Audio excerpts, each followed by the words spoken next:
Magandang umaga, kumusta po? Narito po ulit ang update natin para sa lagay ng ating panahon ngayong umaga po ng December 11, 2024. Sa ngayon po ay patuloy pa rin na easterlies ang hangin na umihip sa malaking bahagi ng ating bansa, lalo na po sa silangan ng Visayas at Mindanao, at nagdudulot pa rin ng preskong panahon ang amihan dito sa Luzon, lalo na dito sa northern part, at nagpapaulan naman ang shear line dyan po sa may southern Luzon. At sa ating long range forecast, maliban po sa banta ng pamumuo ng mga low pressure area sa susunod na mga araw sa silangan ng ating bansa, ay wala naman pong namamataan na malakas na bagyo na tatawid po dito sa ating bansa for the next 5 to 7 days. Pero atin lamang pong babantayan ang mga namamataan rito sa forecast kung matutuloy po ang mga yan o hindi. At sa lagay ng ating panahon, ngayong madaling araw ay may mga isolated rains sa silangan po ng Cagayan Valley,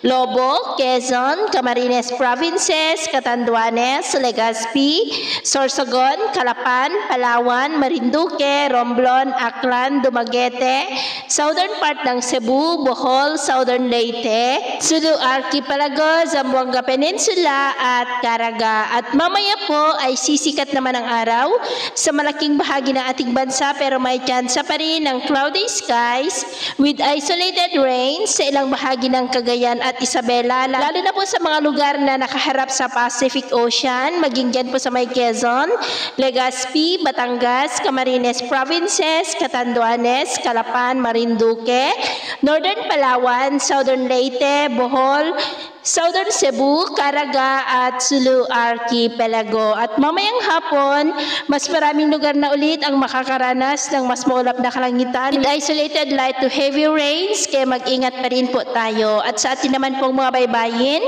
iwasan na po muna natin ang papalaot sa silangang baybayin ng ating bansa mula silangang baybayin ng Cagayan, pababa po hanggang dyan sa silangang baybayin ng Mindanao, dahil ang mga alon dyan ay posible po na aabot hanggang sa 5 to 9 feet. Kaya hanggat maari, ay iwasan na po muna natin ang papalaot dyan sa mga may kulay pula para po mas makaiwas sa mga sakunang pangkaragatan. So, yun po ang latest update natin sa araw na ito. Nakapumuli si James na nagsasabing sa kahit anong pagsubok po na darating sa ating buhay, huwag na huwag po tayong mawawalan ng pag-asa. Thank you and God bless.